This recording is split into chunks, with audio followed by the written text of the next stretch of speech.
Bonjour et bienvenue dans ce tutoriel qui va vous apprendre à fabriquer une clameur qui est un petit dispositif audio autonome. Ces dispositifs, ils sont inspirés du roman La zone du dehors d'Alain Damasio.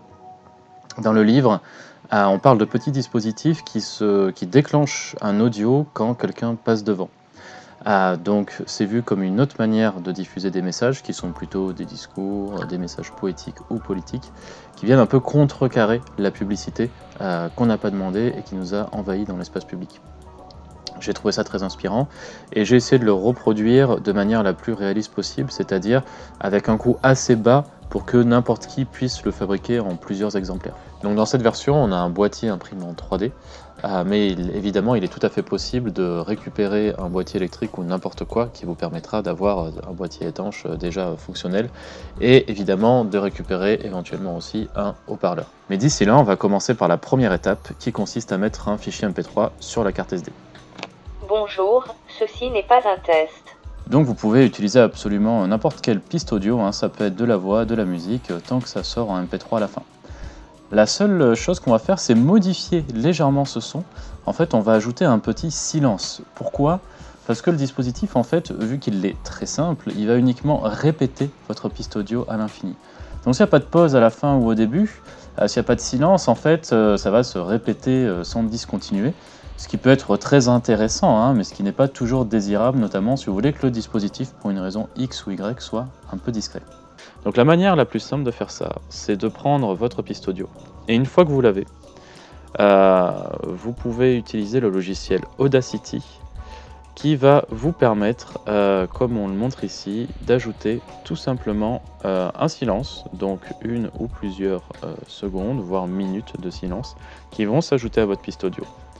Ensuite, on n'aura plus qu'à exporter cette piste audio pour pouvoir l'exploiter dans la clameur, donc dans le petit lecteur DF Player Mini.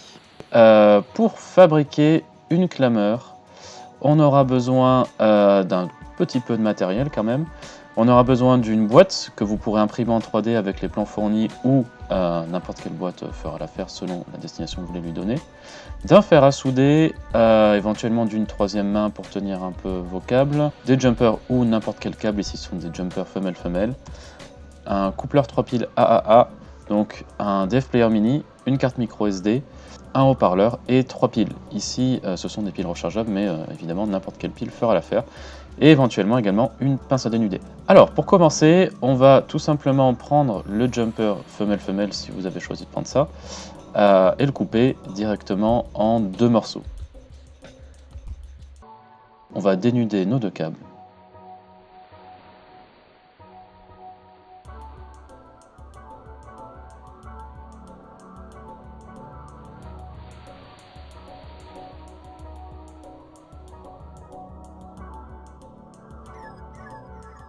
Et on va pouvoir les souder sur notre petit haut-parleur. Alors attention, si vous utilisez des pinces, à ne pas évidemment abîmer la membrane, mettez-vous vraiment sur les bords, quitte à mettre éventuellement un petit mouchoir ou quelque chose sur les pinces. Donc pour la soudure, on va commencer par étaimer nos 2 câbles pour qu'ils puissent bien accrocher. Donc prenez bien de la soudure, idéalement sans plomb, sur une température qui est autour entre 360 et 380 degrés. On met un petit coup sur le haut-parleur au cas où, et là on n'a plus qu'à souder nos câbles par-dessus.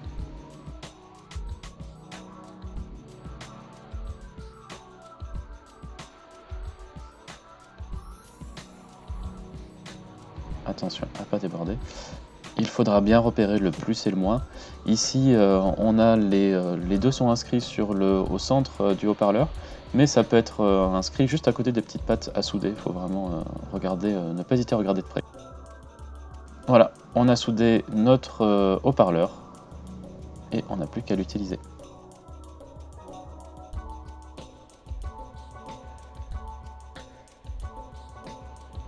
Maintenant, on va passer à la soudure du coupleur de pile. Si vous avez un doute sur où est le moins et où est le plus, c'est simple, rappelez-vous, le moins, ça va être la patte qui est au niveau du petit ressort. Voilà, comme de toute façon c'est inscrit sur le boîtier.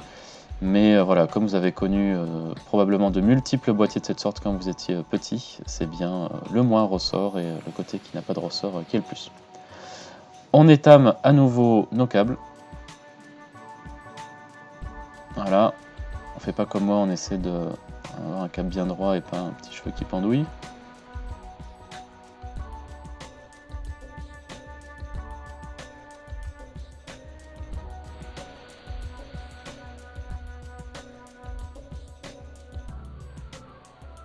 Et on va ensuite venir mettre nos deux câbles sur le boîtier. On va les rentrer directement dans les petites pattes, comme ça ce sera plus simple à souder. On les rentre, on fait un petit coude, hein, comme ça on va juste souder par-dessus et ça va aller tout seul. Voilà, un petit coup de fer sur une patte, sur l'autre. Et une fois que la soudure est terminée, n'hésitez pas à bien tirer un petit coup sur les câbles pour vérifier que c'est bien solide, tout simplement. Si ça ne bouge pas, s'il n'y a pas de jeu, c'est que c'est bon. S'il y a du jeu, la soudure n'est pas bonne. Une fois qu'on a tout soudé, on va tout simplement mettre la carte SD dans le DF Player, carte SD dans laquelle vous aurez mis un MP3, évidemment. Ensuite, on va bien repérer le sens du DF Player Mini. On a bien la carte SD vers le bas, avec la petite encoche vers le haut. On met la masse sur la deuxième pin en partant du bas et le plus sur la pin qui est tout en haut quand on a la carte SD vers le bas, donc sur les pattes de gauche, sur notre gauche. Ensuite, on met la deuxième masse, la masse du haut-parleur sur la pin juste au-dessus de la masse qu'on vient de mettre et le plus sur la pin juste en dessous, donc le plus sur la pin la première. On a bien à ce niveau-là les deux plus qui sont sur les extrémités et les deux moins qui sont côte à côte. De l'autre côté, on va tout simplement mettre le câble qu'on avait conservé de côté, qui va nous servir juste à faire boucler, en fait, à lancer et à faire boucler le lecteur MP3. Donc deuxième patte en partant du bas, on saute une pin et on fait boucler sur la pin suivante. On met nos 3 piles et théoriquement, ça devrait marcher. Donc là, vous avez vu, il y a une petite lumière qui vient d'arriver. Mais si ça ne démarre pas à cet instant-là, ne vous alarmez pas, c'est tout à fait normal. Il suffit de débrancher et rebrancher le jumper et là c'est parti, votre son va se lancer. Bonjour, ceci n'est pas un test. Dernière étape, vous pouvez, même vous devez enlever les piles pour la réaliser. Vous enlevez votre haut-parleur et on va mettre un petit point de colle. Si vous avez choisi de prendre le modèle imprimé en 3D ou pas d'ailleurs, à bien coller votre haut-parleur pour qu'il n'y ait pas de grésillement, qu'il soit bien fixe en fait tout simplement. Donc là, 3 petits points de colle, cold shot, ça suffit très bien, pas besoin d'en mettre une tonne. Pareil, on essaie de faire attention à ne pas abîmer la membrane. Ici, voilà, on va en mettre 2 ou 3, ça marchera très bien, ne vous brûlez pas au passage. Et hop, on attend une petite minute le temps que ça sèche, et ensuite on peut remonter notre boîte.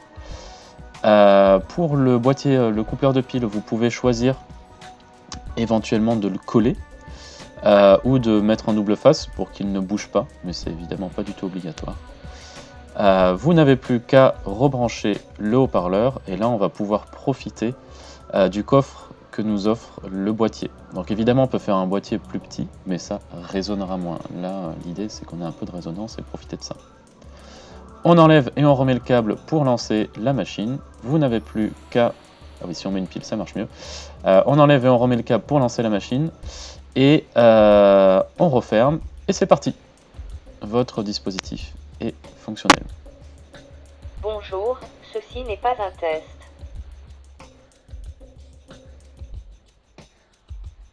Bonjour, ceci n'est pas un test.